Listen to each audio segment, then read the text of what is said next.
Good evening सगळ्यांना। आता बनवला आहे पालक पराठा। थोडंसं पालक आणि हिरवी मिरची लसूण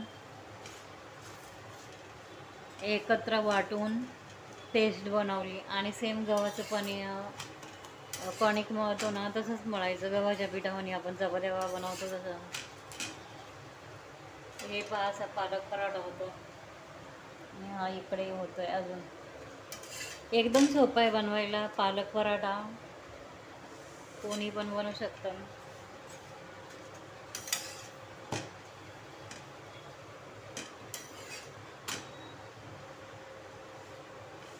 पाच सहा लसणाच्या पाकळ्या, 2-4 हिरवी मिरची आणि पालक आणि चवीनुसार मीठ घ्यायचं पालकाला टाकायला आणि गव्हाचं पीठ मळून घ्यायचं त्याच्यामध्ये आणि हे असे पालक पराठे बनवायचे।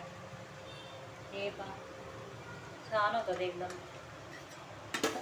आवडल्यास व्हिडिओला सबस्क्राईब करा, लाईक करा।